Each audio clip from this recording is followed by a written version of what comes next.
We have all heard of the term Internet of Things or IoT. As it is becoming an increasingly growing topic of conversation, let's try and understand what exactly is Internet of Things.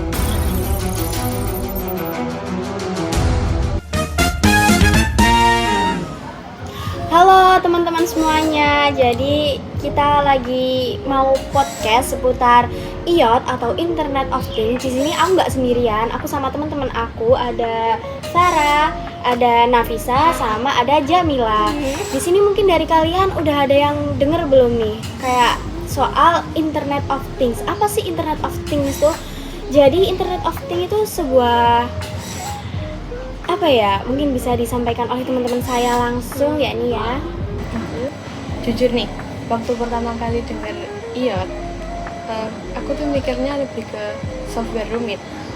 Beneran deh, Dina kasih dong definisi anti pusing buat followers kita. Jadi gini, IoT itu tuh intinya koneksi tanpa batas. Jadi semua benda-benda di sekitar kita, mulai dari pintu, terus lampu, bahkan ada itu tanaman sekalipun itu bisa dikoneksikan ke internet. Wait. Jadi beneran semua benda itu bisa punya otak gitu dah? Bisa dibilang gitu, karena device kita itu punya sensor dan chip kecil yang bikin mereka tuh jadi pintar. Nah, jadi ini tuh bisa mempermudah hidup kita dan mengotomatisasikan hidup kita. Jadi intinya gadget kita itu bisa menolong kita 24 jam, mempermudah kita. Oke, perfect explanation. Sekarang kita bahas yang paling relatable, aplikasinya di daily life. Jamila, coba dong share pengalaman smart home kamu yang paling ngebantu. Banyak banget sih. Paling favorit tuh smart lock di pintu. Aku sering panik kalau lupa kunci pintu. Nah, sekarang tinggal cek di HP aja dan kunci dari mana aja. Gak perlu balik lagi ke rumah buat ngecek udah kekunci apa belum. Terus kalau lagi magical night mau nonton film, gue tinggal bilang ke smart speaker nyalain mode nonton. Lampu langsung redup, TV nyala, AC otomatis dingin. Definisi effortless. Aku mau nambahin nih, kalau IoT itu bukan cuma di rumah mereka doang, tapi sekarang kan udah banyak tuh yang muncul di pertanian, kayak misalkan buat mengukur tanah, terus kayak buat kelembapannya, kayak seperti itu. Betul. Bahkan di mobil fitur kayak pelacak kayak GPS itu juga bisa kasih tahu lokasi mobil kita, atau juga bisa kasih tahu kapan mobil kita tuh waktunya diservis gitu. Iya, benar. Terus itu juga sebuah kerjaan IoT, dan itu yang namanya teknologi bekerja buat kita. Jadi lebih efisien sama Yeah. produktif gitu ya. Yeah. Gila sih, ini keren banget kan. Jadi IoT itu powernya dan integrasinya gitu loh.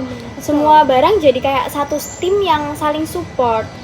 Nah, oke, kita move ke bahasan yang paling visioner, yakni Nafisa, menurut kamu masa depan IoT ini bakal kayak gimana sih?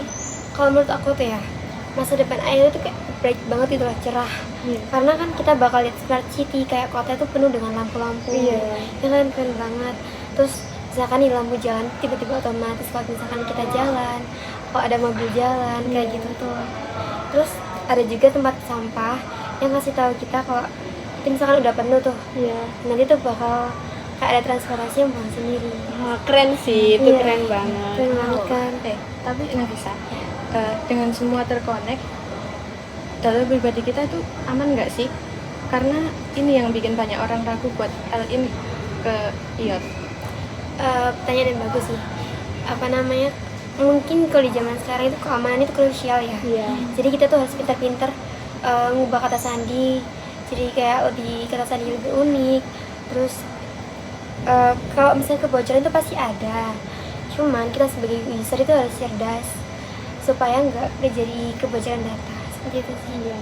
Jadi kalau buat password harusnya kuat supaya nggak kebobolan. Oke deh guys, ternyata kita udah ada di ujung podcast kita yang mungkin sangat singkat ini, tapi kayaknya dari situ kalian yang dengerin tuh pasti lebih paham kan. Oh ternyata IoT itu sekarang tuh banyak macamnya, banyak jenisnya, sangat membantu kita. Jadi kita tuh kayak ibaratnya kita yang hobi rebahan ini jadi kayak ya udah kita sambil rebahan aja bisa ngapa-ngapain gitu. Masa depan kita cerah banget kan. Oh ya. Jadi jangan lupa ya buat kayak coba ekspor fitur-fitur IoT karena tuh kayak keren banget di sekitar kalian. Jadi dan jangan lupa untuk kunci sandinya tuh lebih kuat lagi. Terus supaya gak jadi kebocoran data. Ya, Stay update terus. Dan jangan lupa like. bye-bye guys. Bye-bye, guys. Thank Thank you for you. You may be watching this video on your PC or phone and it is connected to the internet. Internet on your device could be connected through broadband or Wi-Fi. Simply put, this is the concept of basically connecting any device with an on-off switch to the internet. There is people-to-people connection, there is people-to-machine connection, and then we have machine-to-machine connection. Internet of Things or IoT refers to billions of physical devices around the world that are now connected to the internet, collecting and sharing data.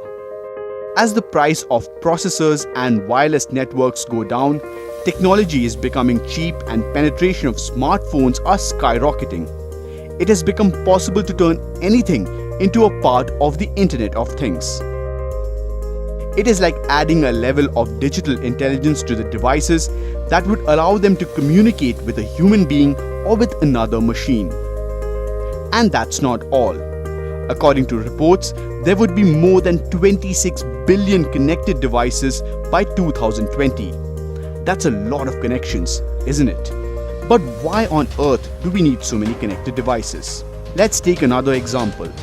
Mike has to go for a morning meeting. His alarm clock wakes him up at 7 a.m. and notifies the coffee maker to start brewing coffee. When he goes to take a shower, the geyser was already notified and warm water was available for Mike, saving his time. Mike's car is connected to his calendar and tells him to take the best route to avoid traffic. If the traffic is heavy, his car might send a text to another party notifying them that Mike will be late. The Internet of Things can be applied to transportation, production, smart cities, and many other projects, saving us energy, time, and reducing waste. We are yet to completely understand how Internet of Things will impact our lives. What would be the opportunities and challenges that will come with it? For now, the best thing that we can do is to educate ourselves about Internet of Things because IoT Storm is here to stay and the new rule of the future is going to be anything that can be connected will be connected.